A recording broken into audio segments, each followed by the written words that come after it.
Hello, health, the horror of what's happening in Ukraine, and I promise a little bit of happiness too. Welcome to Caroline Ward. The politician will see you now with their prescription for our health service. Good morning, Prime Minister. The Prime Minister, part of the changing lineup on the morning sofa with his ideas. Everyone on the NHS has done a superb job. They deserve enormous praise. Compared to where we were in the winter, we're making real progress. So you're being killed. Trying not to be distracted by the never-ending drama around his old boss. Mr Johnson, will you be further embarrassed by your WhatsApp messages during lockdown? But with pressure on staff, the state of some wards and strikes, Keir Starmer claimed the NHS won't survive another Tory government. At the next election, the NHS is on the line.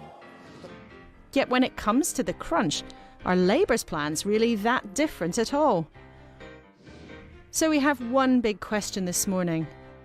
Are our politicians really getting to grips with the NHS?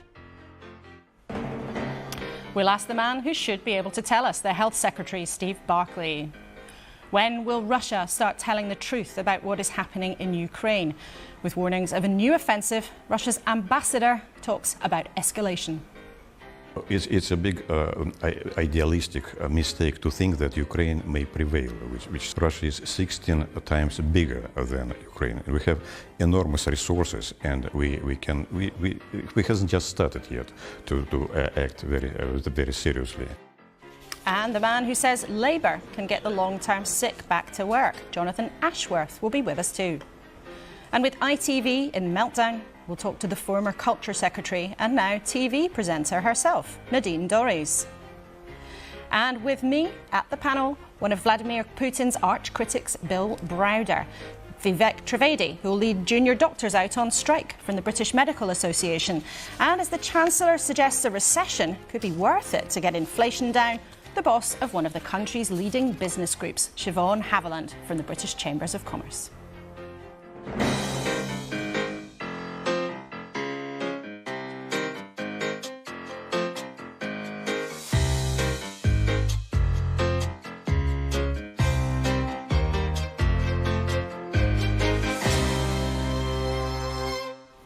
Morning. I hope you've got some coffee on because there's a lot we want to talk to you about this morning.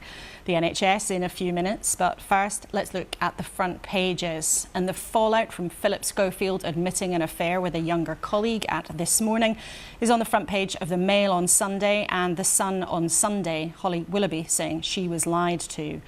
BBC News is leading This Morning on another night of drone attacks on the Ukrainian capital, Kyiv. We'll talk about Ukraine later in the show. And The Independent has a story that I think might get tongues wagging, claiming Tory MPs have claimed they're driving fines on expenses. And The Telegraph has a story saying the Prime Minister has asked supermarkets to cap the basic food prices. Welcome to all of you this morning. Siobhan, let's go straight to that. A Conservative government trying to cap food prices. Would that work? So, let's think about what businesses have faced over the last year and a half. We estimate probably about 20 to 25% input inflation with 10% output inflation. So they are absorbing a huge amount of costs into their bottom line. Supermarkets working on very, very tight margins. So it's not like anyone's taking, no one's profiteering. It's great to see them getting around the table with government to find new ways that we can help consumers. That's a good thing. Obviously, we'll wait to see the detail. We have to bear in mind that there are smaller retailers for whom this will be even harder from a margin point of view. So we have to keep them in mind too. So small businesses actually might get squeezed out. If the big boys can afford to drop prices further, small businesses might be in real trouble. Well, 80% of our economy is small and medium-sized enterprises. Slightly different in the retail sector, of course, which, has a lot more bigger businesses. But we just need to make sure they're all taken into account. And it's interesting, so many things going on are really connected at the moment. So that inflation that Siobhan was talking about is in large part due to what's happening in Ukraine, that conflict there. It feels like a big moment is coming, potentially. Ukraine talking about escalation, Bill, doesn't it? Yeah, well, here we are. There was going to be the spring offensive. It hasn't happened yet because they're waiting for the weapons to come in. The Ukrainians have been supplied with an enormous amount of tanks and artillery and so on. When it happens, I think it's going to be a big deal. I think that Russia really is going to be on the back foot, and that's what we're all kind of counting the moments for. Well, a bit later in the programme we'll hear from the Russian ambassador on what's going on in their regime, and also about political prisoners that Vladimir Putin has locked up. I know you've been working hard on that too, but inflation, of course, is one of the things that's put such pressure on pay packets. Now, junior doctors are locked in a dispute with the government. What would you want to hear from Steve Barclay? I would want to put forward to Mr. Barclay that, despite weeks of intensive negotiations, does he understand why the 5% pay uplift that was offered to doctors would frustrate doctors on a background of a more than 26% real terms pay cut over the last 15 years, which doesn't even account the most recent financial year? And what would he plan to do to address this undervaluing of NHS staff affecting morale? OK, well, we will put that to him, as well as some other subjects. All three of you, thank you very much for now. And we've already been hearing from you in the last couple of days about your experiences of the NHS. You do keep getting in touch with us. As ever, you can email kuenssberg@bbc.co.uk or use the hashtag #BBCLauraK. Or if you're one of those people who likes to look at two screens at the same time, you can follow our conversation on the BBC Live page. The address is there for you. And the NHS is always the subject of political battles and bust-ups. In the last week, we've had both the main parties claim they're the ones who will shake things up. Wes Streeting from Labour was pushing his plans last week, and the Health Secretary's in the red chair this morning. Welcome to you, Steve Barclay. Hi. First of all, let's have a look at this. We've got some pictures here. King's Lynn Hospital in Norfolk, where they're using things to prop up the roof. St Helier Hospital in Sutton, where they've got buckets with leaks coming down. We've heard about hundreds of sewage leaks into hospitals in England in the last few days. You've been in charge for 13 years. How have you let it get this bad? Well, we announced on Thursday over 20 billion of investment into our new hospitals programme, including at places like King's Lynn, a full rebuild of those hospitals. That is what NHS leaders had asked us to do. It's the biggest ever investment into the NHS estate. So we are responding to the challenges of the RAC hospitals. They do need to be replaced and replaced by 2030. And that's exactly what we're doing. And we're committed to 40 new hospitals by 2030. That is the biggest capital investment the NHS will have seen. And we set out the details of that in the House on Thursday. You have there repeated the claim that the government is building 40 new hospitals. Now, before we do anything else, I just want you to be completely straight with viewers. There are not 40 brand new hospitals being built, because that description includes new wings for some hospitals, refurbishments for others. It does include some new hospitals, but let's be completely honest, Steve Barclay. I'm sure you're a politician who likes people to think they can believe everything you say. You are not building 40 brand new hospitals, are you? Well, it's in line with the announcement that was made in 2020. That's what the manifesto said was 40 new hospitals. That is what we committed to in the House on Thursday. Over £20 billion on the investment to do so. And you're right, places like King's Lynn, which are propped up, I've been to visit it, I've seen firsthand the challenges there. And it's a hugely positive message for NHS staff, for patients and for the wider population in areas like King's Lynn, Bury St Edmunds, Huntingdon, and the 7 areas where the RAC hospitals are being prioritised. Before we move on, I really want you to be straight about this. Because for a normal person, building a new wing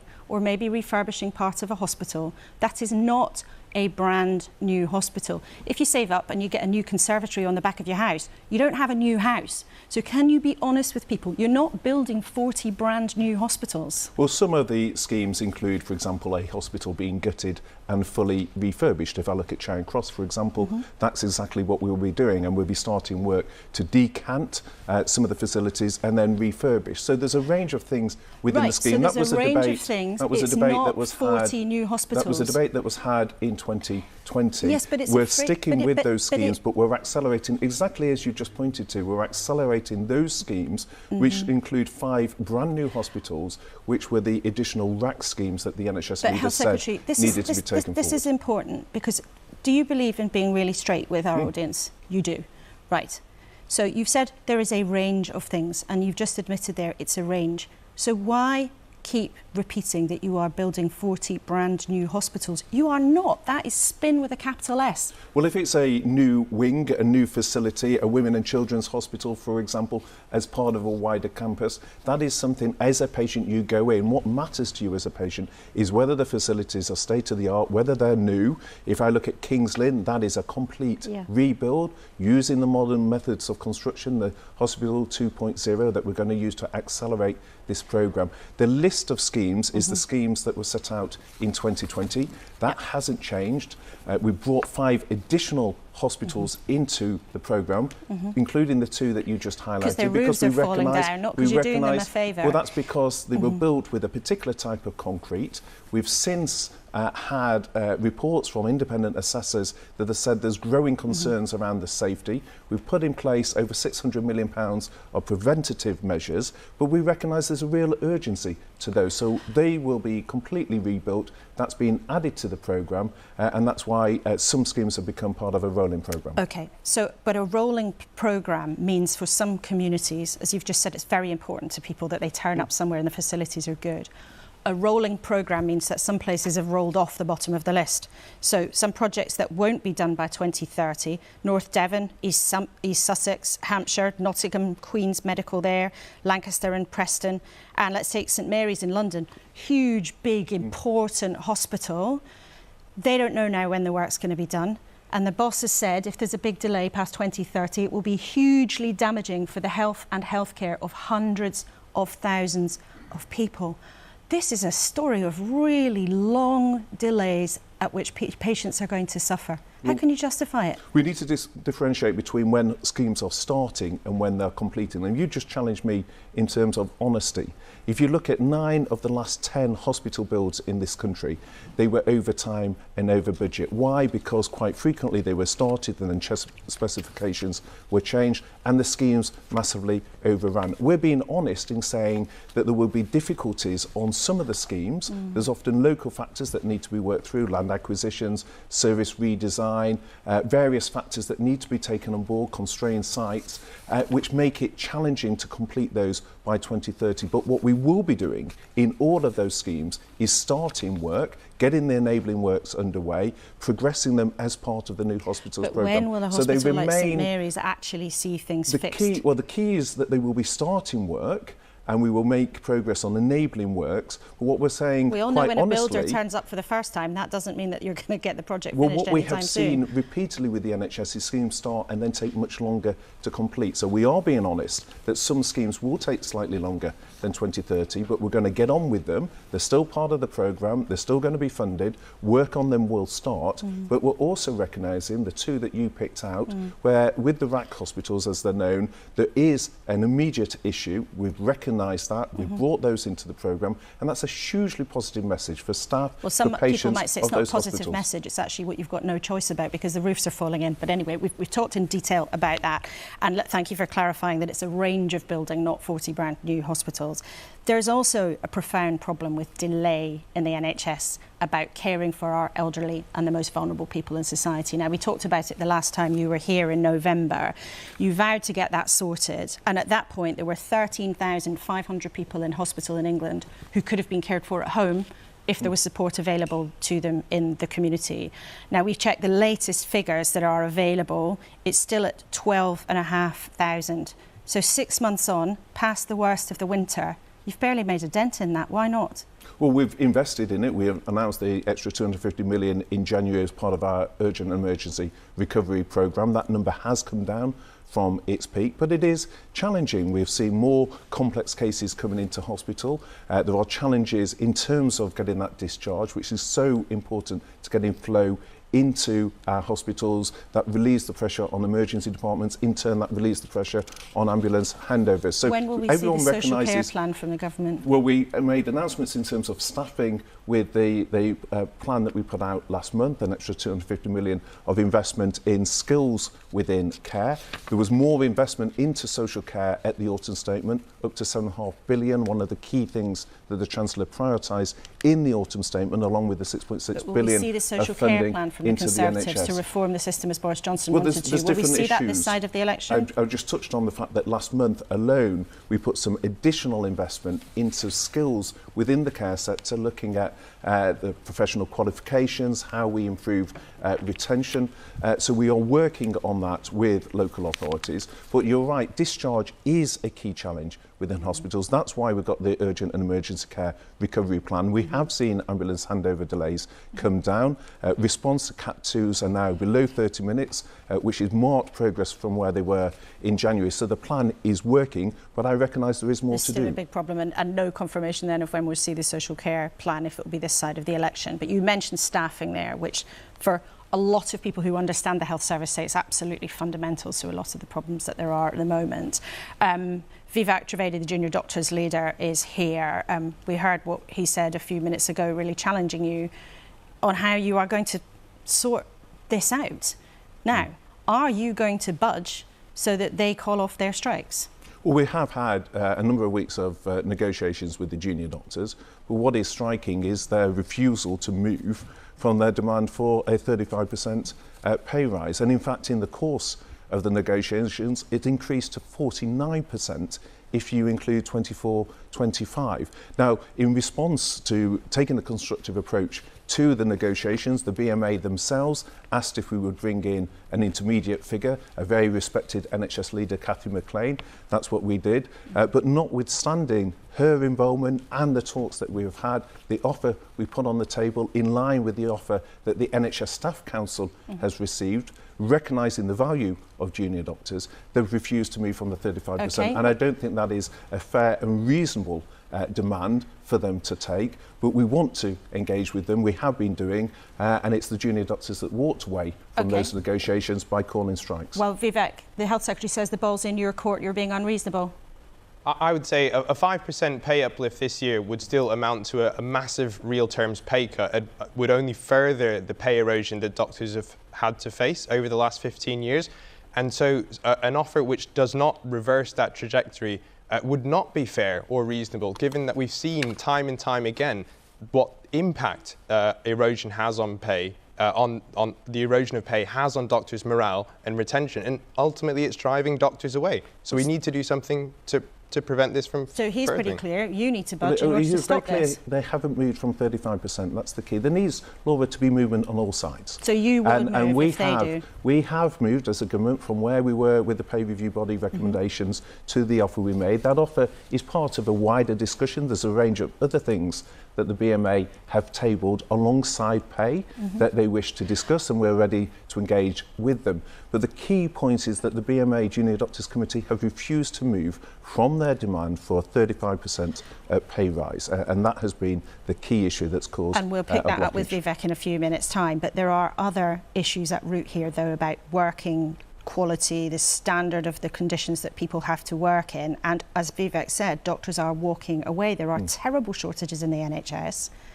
What are you doing about that? If you're locked in these disputes, you're still in dispute with the Royal College of Nursing, you're in dispute with the junior doctors, doesn't that also say something about your attitude towards the professions? Well, we're investing more in our NHS. The Autumn Statement set that out. We're hugely valued.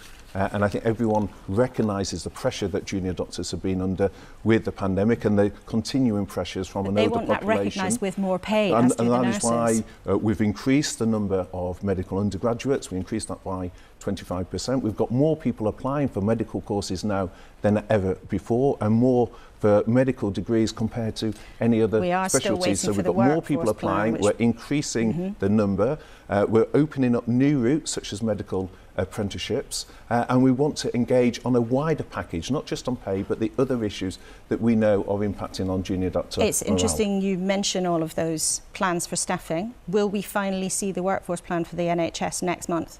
Well, the government has said it's committed to a long-term workforce Yes, you plan. said that since NHS 2017. Is it coming Well, next actually, month it's or in not? the Autumn Statement that the Chancellor set out the commitment to bring forward the long-term workforce plan.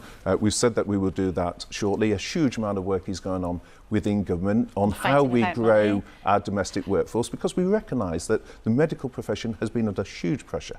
with the pandemic, with the growing strains, not just here, but if you look across the UK.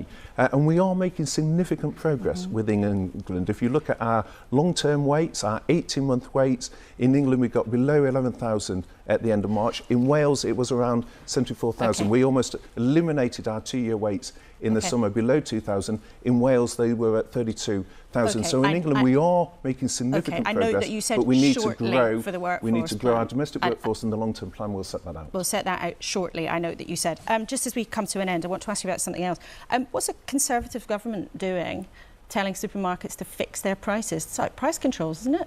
That's not my understanding. My understanding is that the government is working constructively with supermarkets as to how we address the very real concerns around food inflation and the cost of living, and doing so in a way that is also very mindful to the impact on suppliers. Because I think we've got to be cited on the fact that many suppliers, often very small businesses, family-run businesses themselves, are under significant pressure And have from any of the increased supermarkets costs. yet signed up to this idea of having price caps on basic items? Well, my understanding based on the discussions last night is this is about having constructive discussions with supermarkets about how we work together, not about any element of compulsion. But it's also being very cited on the impact of suppliers and making sure we protect suppliers who themselves face considerable pressures. OK, Steve Barclay, thank you very much indeed for coming in for our discussion with our viewers this morning. Thank you. Great to have you here. Now, you might remember in our very first programme in September, we went to speak to Olena Zelensky, the First Lady of Ukraine. And we are determined to follow what's going on with the conflict, which now seems to be moving into a different phase, more than a year in. Ukraine says it's about to start a new offensive, but there are signs too of discontent on the Russian side. One of President Putin's staunchest supporters, at least he was, is Yevgeny Prigozhin. He's the leader of the mercenary group Wagner that's been doing much of the fighting, particularly around Bakhmut. And he's blasted Russian ministers, accusing them of costing his men their lives. But he also said, we are in such a condition that we could lose Russia. So will Putin's regime acknowledge their difficulties, tell the truth about what is going on? I went to Billionaires Row in London to ask the Russian ambassador here, what did he make of that warning? He is a free man, he is a free person, he is commenting on what is happening in Bakhmut or Artyomovsk, how the battle has gone. But actually, I don't think that he is very much wrong, because the threat that existed for us on the eve of the military operation or special military operation that has started in Ukraine was really the danger, that very serious danger presented to the existence of our state. There was no threat to you before the invasion of Ukraine. It's very well documented that the claims that Russia repeatedly circulated were false. Those are baseless claims. There was no widespread evidence of that. You do not say the word false or lie or something like that, because this is not true. Ukraine has assembled an army which is 2.5 bigger than in Poland, although the population is comparable. So it was quite capable, a very capable army, which was, the target was Russia. And when we have heard about the nuclear weapon, possible acquisition of nuclear weapon by Ukraine, that was a real threat. Ambassador, there is no concrete evidence that those claims are true. And I'm asking you this afternoon about what is happening in this conflict right now. Mr. Prigozhin, one of Putin's staunchest allies, suggested there is a risk of losing Russia because of what is happening right now. Do you disagree? Not anymore. I do not support this statement, which probably is taken out of context. I'm not sure about, I haven't heard him saying this or commenting it that way. And I do believe that we have prevented already anything like that by action. Let's talk about how the war has been conducted. There has been an attack on a hospital in Dnipro. Our colleagues at BBC Verify have checked. A missile has fallen onto the hospital. Civilians have died. A 6-year-old and a 3-year-old boy are among those who have been hurt. How can you justify an attack like that on civilians, on a hospital? The problem is that the shooting is going on for 9 years. And every day shooting is going on Lugansk, Donetsk, and all of that. The day before yesterday, kindergarten was destroyed. The day before that, a bus with civilian persons was totally burned by American weapons. But nothing is in your press about that. The United Nations, which is an organisation of which Russia is a member, reported in March having taken extensive evidence that Russia had committed willful killings, rape, torture, the transfer and deportation of children. The world saw the attack on the theatre in Mariupol. The world saw the attack on the train station in Kramatorsk, the shopping mall in Kremenchuk, the maternity ward in Mariupol. Why won't you tell the truth about the crimes that are being committed in Ukraine by your country? The world also should see what has happened during these 9 years of shooting. Jeffrey Sachs yesterday has made a very good comment. He has said that shooting has started not in February 2022. Shooting has started in 2014 with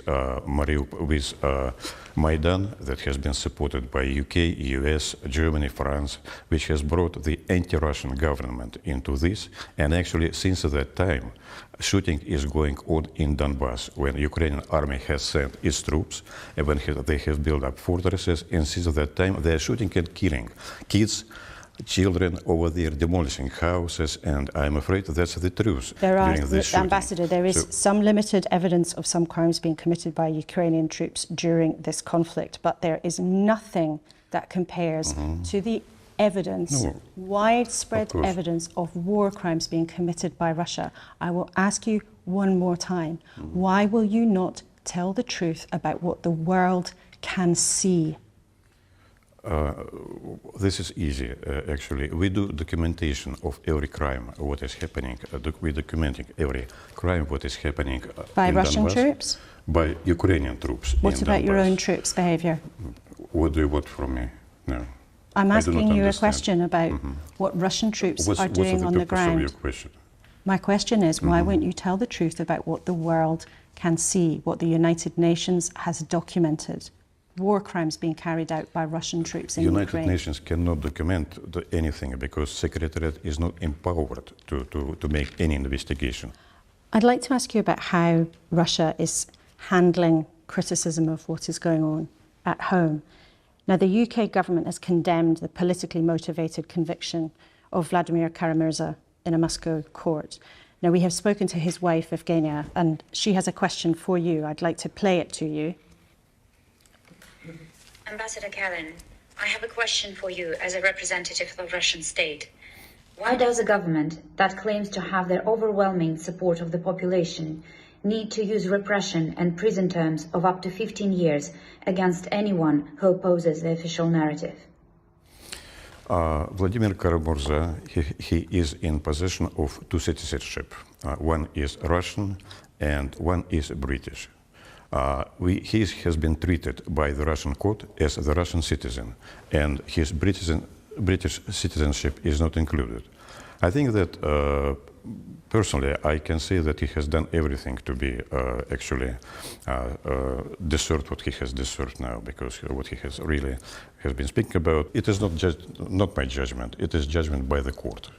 Yes, if you are interested in what is being said in Russia about events, what is going on, just turn on the television. But there is no free press in Russia. I haven't seen any of the other journalists have been imprisoned. I haven't seen any of the speaker that has been arrested or treated differently during this political shows. What about Evan Gershkovich from the Wall Street Journal? What is it about President Putin that rather than confronting his critics, he throws them in jail? No, he was arrested because he was a spy, very easily. And it happens completely denied by his newspaper, his employers and himself. That can be done. But if you will talk to your colleague journalists who are more experienced, they will tell you that it happens very often. What is the end game for Russia here? Do you want peace? We want peace, but on certain conditions, of course. For us, two things are important: that there will be no threat from Ukraine to Russia, This is one thing, and which There was it no threat very to Russia important. from Ukraine at the beginning of all of this. You would like to return to our beginning of the conversation? No, I'm just reminding Okay. our viewers. Then just let me continue.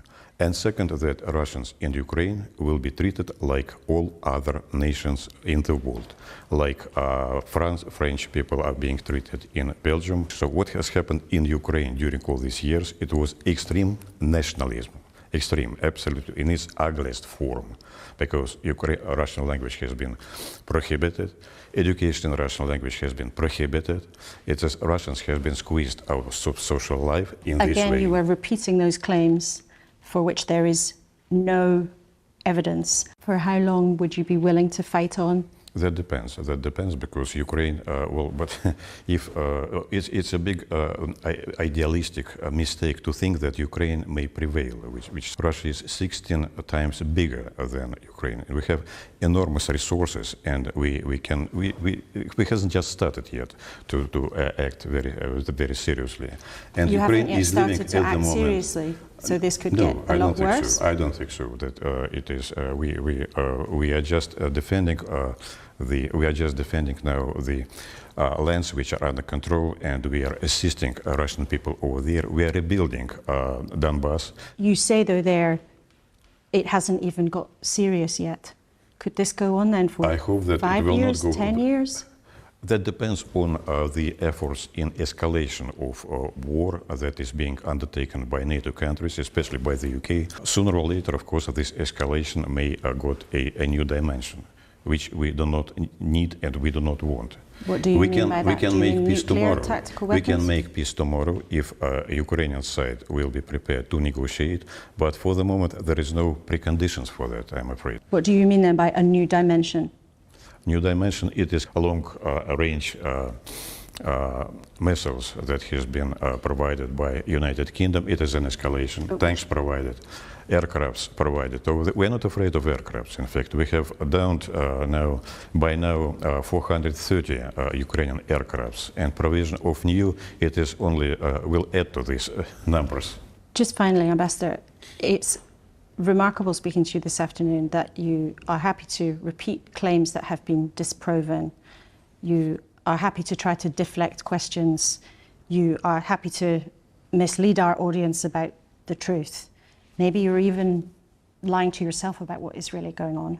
I just wonder, Russia has unleashed a terrible conflict that is hurting its own people as well as Ukrainians. I think I have told you, if you will try to offend me once again, we will just stop this interview. I'm not trying to offend you. I have a final question.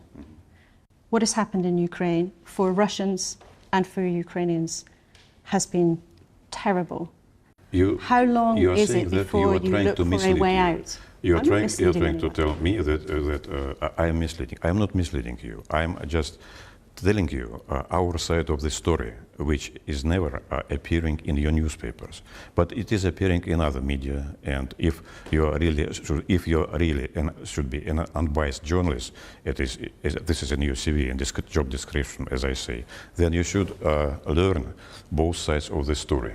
This is not about both sides of the story. This is about truth. Story always and I want has you to give us sides. your final answer. How long before you stop denying the reality of what is going on and look for a way out so that peace can come? Okay, you can stop it tomorrow if you will stop, as Minister of Defense of Germany has said the day before yesterday, I guess, in the Parliament, that if we will stop supplying weapons to Ukraine, it will be stopped the day after tomorrow. That's it. Is it funny? That is funny, yes, of course. It's not very funny, but he's just said the truth. If supplies of weapons will be stopped, then it will all be finished the day after tomorrow. Please stop it. Okay, good. People in Ukraine might rather wish that Russia would stop it. If people in Ukraine will stop to support nationalists, if they will decide finally to change the course which their nationalistic government has taken, and if they will realize that the best way is to live in peace with the neighbors, and we should take care of each other, and we should also take into account interests of each other, and not the way Washington is living right now, either it is better to formulate my way or no way. The Russian ambassador talking to me there. Let's go straight to you, Bill, because you've been following this for many, many years, and as a prominent activist who's been fighting against President Putin. It was surreal to talk to the Russian ambassador. I think some of our viewers might even find it grotesque to hear some of the things he was saying there. But what's your take on what is really happening inside the regime at the moment? Well, they're failing. They're failing miserably. The corruption inside Russia has hollowed out their military. Their supposed strong force failed at every step. They've lost hundreds of thousands of soldiers. They've lost huge amounts of equipment. As he said, Ukraine is a small country compared to Russia, and they're being completely decimated by this small country. And it was very painful to watch that interview because everything he said was a lie. They're lying to themselves, they're lying to the West, and it's going to be difficult and painful for them when Ukraine finally launches their counteroffensive. And what about, though, that internal dissent? I know you're close to the case of Vladimir Kara-Murza. We played the ambassador a question from his wife. What is going on with that internal repression of criticism? So Russia used to be an authoritarian regime. Now it's turned into a totalitarian regime. It's like North Korea. You can't even hold up an empty sign with nothing on it on Red Square without being arrested and sent to jail. Vladimir Kara-Murza, my friend, his wife was there talking about his 25-year sentence. His 25-year sentence was for him criticizing Putin for human rights abuse. 25 years going to jail for criticizing the government. It shows that there's just so much sensitivity that nobody can say a word inside Russia. Putin is so afraid of his own people. And so when people say that Putin is popular, he's not popular anymore. There's no way you can be popular when everybody has lost friends, relatives, etc. in the war. You can't be popular when you can't travel, you can't use Netflix, you can't use your credit card. And so now it's just a question of hardcore repression and how long they're able to do that repression before people say enough is enough. And we've seen this, like this Prigozhin guy. He's saying enough is, he's a monster himself, but he's saying enough is enough because they're not getting their weapons. Other people are saying enough is enough. There's now a group of people crossing the border. There's a suggestion that there could be a threat to Putin. Is there a threat to Putin's ability to hang on in power right now? I think there always has been a threat, which is why he becomes more and more strident, arresting more and more people. I think he started this war as a war of distraction. I think he started this war not because of NATO or not because of all this nonsense that the ambassador was saying in the interview. He started this war because he was afraid that the Russian people were going to rise up against him. A good war gets everybody turned against a foreign enemy. Okay, and there is, of course, the impact in Russia and in Ukraine in all sorts of appalling ways. But Siobhan, for more than a year now, our economy is being hit in all sorts of ways because of the disruption from the conflict. For businesses at the moment, how tough is it? Have we got used in a way to saying, oh, well, it's difficult for business because of high inflation? What are your members telling you?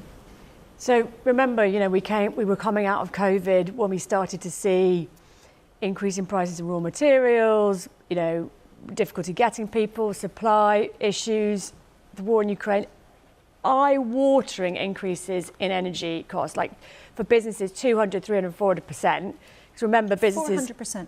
Yeah, businesses don't have a price cap like consumers do, and a lot of small businesses just, they buy energy like consumers do. So, huge on cost for business. It's been really, really hard for them to keep going. So it got better over the winter. Obviously, the energy support from government was hugely welcome. That's mainly gone. Businesses are adjusting. They do adjust, but it's been really hard work. And inflation is still, so high, even though there are signs of it coming down. Core inflation is still up there. I must ask you, as you're here, it was reported that the Bank of England Governor, Andrew Bailey, said to you a while ago, oh, don't worry about inflation, it'll sort itself out. Is that true? We did talk to the Governor about it early on. And what we said is, you're hearing it here first, Governor, we're the canary in the mine. But remember, we were just coming out of COVID at the time. It had been really painful. And the governor, you know, he had to wait and see for a little while. Okay. So some of his critics say he maybe waited to see for a bit too long. But anyway, I'm sure that Bank of England would dispute that. Let's talk about the NHS then. So when we were talking to Steve Barclay, you were busy sending us in your emails. One of you wrote to say her elderly father had been stuck in an East Surrey hospital for 8 months waiting for a referral to a rehabilitation centre in the community. They said they're desperate for help. Somebody else has been told that they've got a 2-month wait for a consultant, so they'll be waiting in pain till then, and the situation is intolerable. Now, Vivek, while all of this is going on, it's so well documented. In a way, how can junior doctors who go into the profession to care for people walk out of the wards when members of the public and patients are suffering like this? No doctor goes on strike happily. No doctor wants to inherently go on strike, but the alternative is inaction, and we can just see the trajectory of these worsening outcomes for patients get worse. So we have 7 million patients at the moment waiting for an elective appointment. And it's going to get worse because you're going on strike. Well, it's getting worse because we don't have enough staff to treat them. So that number is rising and would continue to rise unless we do something about it. Mr. Barclay talks about responding to NHS leaders about infrastructure around these hospitals, but I wonder why he's not responding to NHS leaders about staff. There's a number of NHS leaders who've documentedly said that underpaying workers will cause them to leave. But I think quite a lot of our viewers might also hear that you started off by asking for 35%, and right now they'll think, that sounds crazy, no one's getting a 35% pay rise, and you've upped it since then. So surely you're going to have to budge on your demands in order to fix this situation for the people who are watching at home. So we've been very consistent in what we're wanting, and that's to restore the pay that doctors have lost over the last 15 years. So we came to the government with a variety of proposals, trying to be flexible and creative to see what might work. The government suggested looking at deals which encompass a number of years, and they themselves suggested looking forwards into the future. Of course, that would account for further inflation and further pay erosion. But will you budge from that demand? To restore our pay. So what we're wanting to do is to be clear with viewers, pay. what you want to do is restore it because of, you know, cuts over the years, or real terms cuts over the years. But the question now, in terms of trying to fix this, you heard the Health Secretary say you have to budge from your demand if there's a way through. Will you reduce your demands so that patients don't suffer the impact of strikes? Well, that's exactly what we've been trying to do. We were trying to negotiate and come up with ways to do this, but it was clear that after the government offered us their 5%, despite us going back, being creative and coming back to them, they were the ones unwilling to budge. And that 5% amounts to a doctor who's now earning £14.09 an hour to earn £14.79 an hour. That's simply not going to be enough to keep them here, to be continuing to care for our population. Being clear, are you still asking them for 45% pay rise? So that 45%, that 49, which Mr. Barclay talks about, was for future years. So that was not for this year. That's not what we talked about. So what exactly are you asking for now, briefly? We're to restore our pay, which is roughly 35% up to April 2022. And you're sticking with that. OK, all three of you, thank you very much for now. We'll be back with you for a little bit of cheer at the end of the programme, because I promised you all something cheery at the end. But let's go back to the front pages. Splashed with the disgrace of Philip Schofield, admitting he'd had an affair with a much younger male colleague and then lied about it, although he said he didn't break the law. But for ITV, a huge British brand and institution, there are big questions about who else knew what was going on and when. Nadine Dorries was the Culture Secretary, and she's now turning her hand to a bit of TV presenting as well as carrying on being an MP for now. I spoke to her a bit earlier, and I asked her about her own experience of being on the This Morning sofa with Philip Schofield. It's never easy, you know, as you know, Laura, being interviewed as a politician by a presenter or a journalist. It's never an easy experience, but I just found him to be quite bullying in his attitude towards the co-host who was standing in for Holly Willoughby. And that made me feel more uncomfortable than answering the questions. When the camera was on me and I was talking, he started aggressively jabbing at the script with his hands so the pages were rattling. And the co-presenter looked terrified.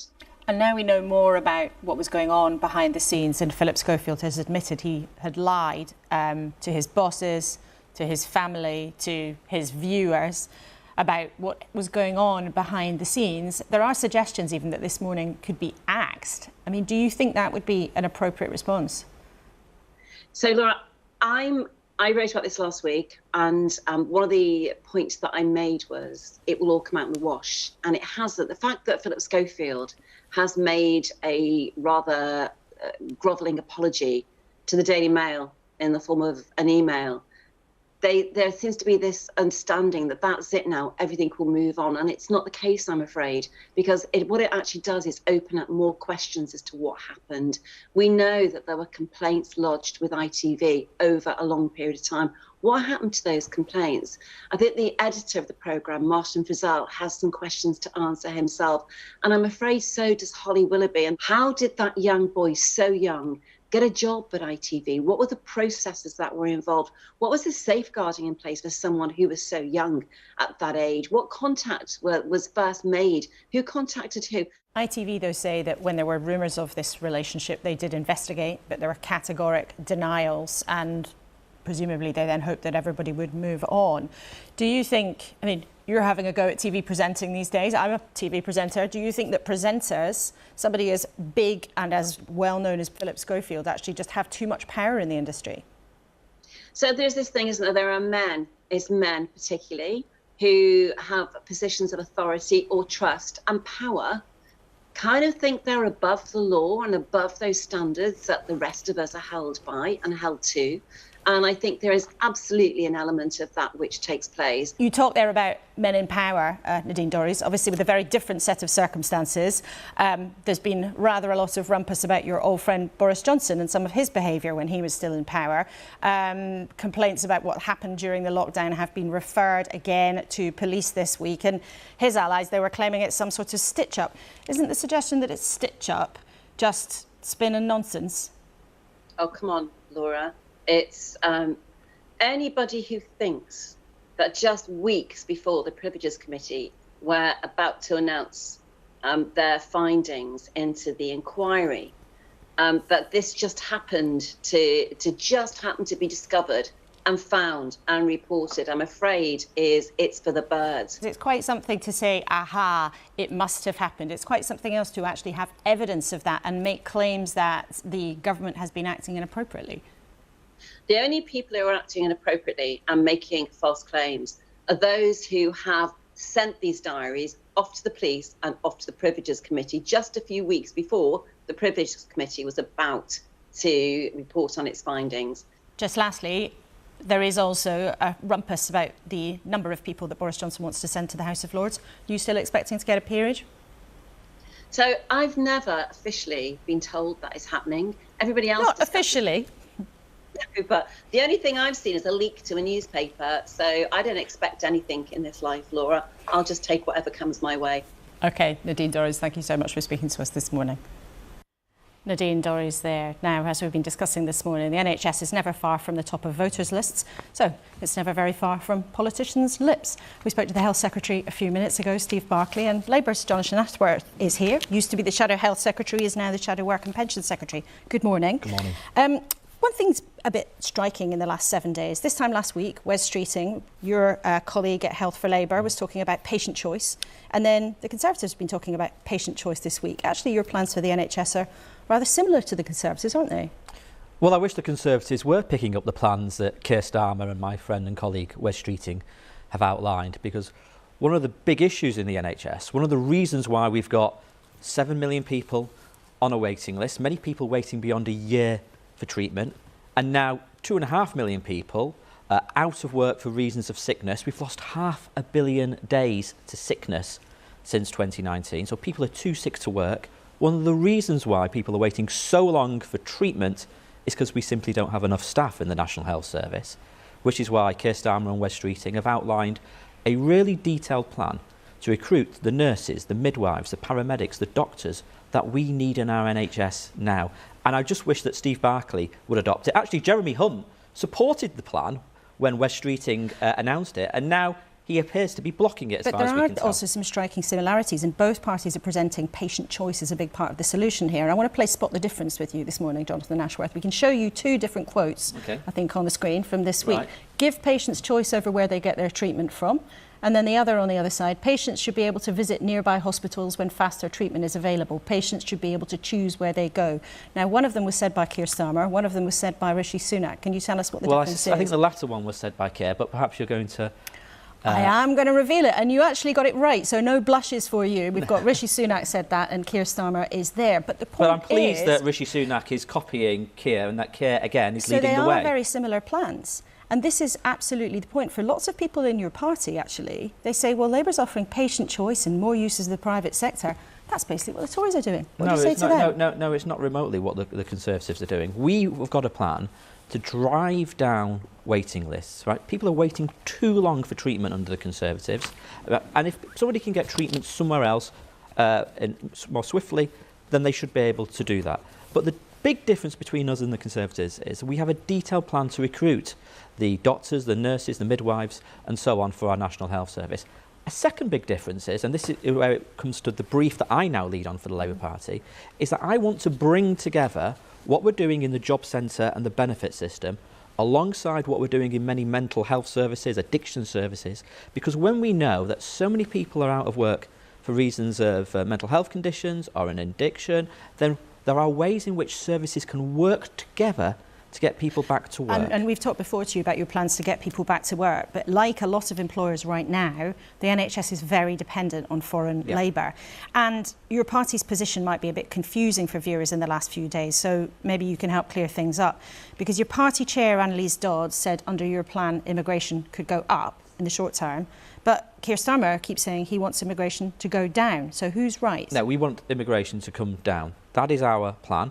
You've seen very detailed proposals this week from Keir Starmer and Yvette Cooper on how we want to reform the system. We don't want a system where firms can recruit and undercut workers by 20%. But do you acknowledge, as Annalise Dodds suggested, your colleague in the Shadow Cabinet, she said immigration might go up in the short term if skills are needed? No, that's incorrect. What we want to do is bring immigration down. Now, the immigration system... So she was wrong to say that in the short term it might go up. I didn't see her interview, to be fair. But well, I can tell you what she said. She said under your plan, immigration numbers could go up in the short term. No. That is not. Our plan is to bring migration down. In many ways, the immigration system, and it should be fair and rule-based and based on points, is a reflection of the health of the labour market. And the reason why immigration is at such high levels, 600,000 under the Conservatives, even though they promised to bring it right down, the reason for that is because we're not investing in reskilling and upskilling workers. We're not investing and reforming our welfare and job centre system to get people back into work. And that's what we will do. We'll fix the red tape and the bureaucracy in the apprenticeship levy. We'll fix and reform job centres and the welfare system to encourage people to move into work. Those things will take time. They may be laudable aims. The Conservatives would disagree with your plans, but they may be laudable aims for the Labour Party. But a lot of people on the left would like you to make a positive case for immigration and not see, as we've seen this morning in the Sun newspaper, Keir Starmer on one side of the paper saying that immigration should go down, and Suella Braverman, the Tory Home Secretary, saying on the other side immigration should go down. But you say they'll take time. We've got 1.3 million people unemployed. We've got 700,000 young people not in work, not in education or training. We've got hundreds of thousands of people who are sick or older workers over 50 who say if they were given support, they would try work. And you know what? Only 1 in 10 sick or disabled people out of work or older workers out of work get any support from the system. That is ridiculous. We have to reform that. And ministers cannot even tell you how many unemployed people claiming universal credit are accessing any training. They don't have any figures on that. That is hopeless. You can reform this system now to help people move into work. OK. Lastly, I want to ask you about the government's proposals, such as they are, to get the supermarkets to cap prices. Now, last time you were here, we talked about food prices, and you said you'd like to improve supply chains and this, that and the other. But now the Conservatives appear to be trying to freeze prices. They're actually to the left of you, aren't they? I mean, it is extraordinary. I mean, Rishi Sunak is now like a sort of latter-day Edward Heath with price controls. But look, we've got an inflation problem, and the reason we've got such an inflation problem in this country is because of 13 years of failure where we've not invested in sustainable energy, we cut our gas storage, and we're not improving the labour supply. We could take measures now to get inflation under control and to grow our economy. But instead you've got Jeremy Hunt saying, oh, we might need to go into a recession, as if, you know, worklessness, unemployment, people losing their homes is a price worth paying. Okay. Government could take action now to tame inflation. OK, Jonathan Ashworth, great to have you in the studio as always. Thank you very much indeed. Now, it is nearly 10 o'clock, believe it or not, and let's remind ourselves we started this morning asking if either of the two main parties were really getting to grips with what's going on in the NHS. We've just heard Labour's answer, and earlier I asked the Health Secretary, Steve Barclay, about the government's promise to build 40 so-called new hospitals. Here's what he said. Some of the schemes include, for example, a hospital being gutted and fully refurbished. If I look at Charing Cross, for example, that's exactly what we'll be doing, and we'll be starting work to decant some of the facilities and then refurbish. So there's a range of things within the scheme. So there's a range of things. That was a debate that was 40 new hospitals. That was a debate that was had in 2020. A range of things. Well, we're going to talk about something fun in just a second, but Vivek, for our viewers, what are the chances, do you think, of you and the government being able to sort out your dispute? If you had to give us, I don't know, marks out of 10. Well, we're trying all we can and we're eager and ready to get back to the negotiating table, but it's the government who are refusing to meet us there. You're not budging on your demand, though. We have budged. We're very happy to explore ways to fully restore our doctors' pay, and we've come up with a variety of proposals to do that. But when the government don't budge from an offer which would reflect another real terms pay cut and only widen the gap that doctors have between the rest of the workers in the economy, it's no surprise that that's not going to be acceptable to our members. OK, well, it doesn't sound like we managed to find peace and harmony between you and the government here in the studio this morning. But let's show you something joyous. Here are pictures of what happened in Luton last night. I hope we can show you them now. Jubilation, as just in case you missed it, Luton are being promoted to the Premiership after winning 6-5 on penalties. The joy of supporting small football teams. Just extraordinary pictures there. Siobhan, were you watching that last night? I was actually in Luton last month with our Bedfordshire Chamber meeting a load of businesses, so I know they're going to be very pleased today. It's funny, isn't it? If you think about something that happens in a town like Luton or it'll be like Wrexham we've seen in the last few months. I mean, how much can that kind of thing help a small part, you know, a small town around the country, do you think? It's great inward investment, isn't it, Laura? It's global Britain at its best. Vivek, what did you make of seeing that? I think you're from Leicester, aren't you? I had a yes. similar kind of story not so long ago. A very real underdog story a couple of years ago where they went promoted from the Championship, went on to win the Premier League, and it really brought jubilation to the city. There were street parties, it was great. It was a great time to be there. And Bill's an American, but you've lived in the UK for a long time. Do you look at that and feel bemused, or are you enjoying it along with everybody else? I love when the little guy, you know, wins big, and that's the great thing about football here is that in America you have a national football league, and nobody gets relegated or promoted. And here you can have all these, like, you know, these little success stories, and all of a sudden some, you know, from nowhere, you know, becomes somebody, and that's a nice.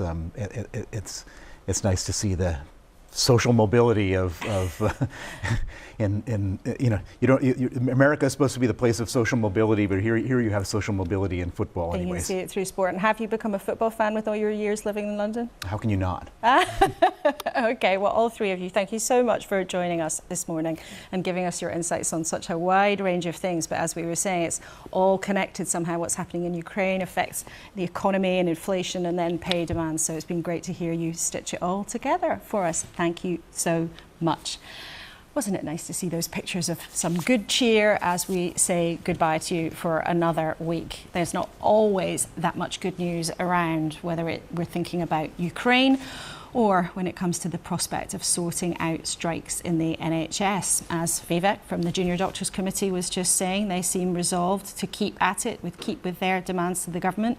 And the Nurses Union, of course, is still locked in dispute too, although some of the unions have agreed to the government's pay deal.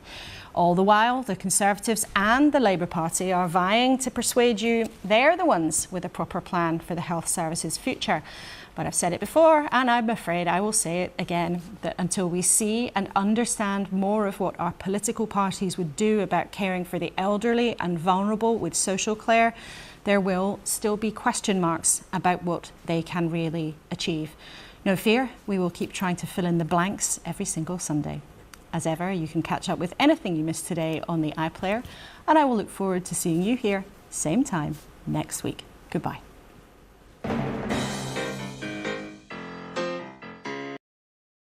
Or you can catch up with me for free instead, because you don't need a fucking license. Anywho, one thing that does my fucking head in about Laura Kuenssberg and her stupid points, she keeps talking like fucking Labour are in power. I mean, hello, we've got the Tories for 13 years. Just fucking saying. And it's amusing, and bemusing actually, that people are like, I'm undecided. Really? Fucking really? You're undecided? You shouldn't even be able to fucking vote at that point. If you're undecided between the Tories that we've got for 13 years and fucking Labour, don't vote. Just go away. Just don't bother, because you're fucking useless. You're no help to nobody's. Fucking gormless twats. Like that guy on Question Time, I'm undecided. How on the fucking planet can you be undecided at this point? I mean, for all Labour's faults, which most people can't remember because we've had the Tories for 13 years, did they ever crash the fucking economy? No. They didn't. The only thing Gordon Brown did, which was a bit retarded, was sell the fucking gold. That was it. Other than that, no. I mean, just saying. But yet we've had fucking the most wackiest 13 years anyone can fucking even come up with. All thanks to the fucking brilliance of the Tories. Jesus wept. Anywho, I'll be back tomorrow.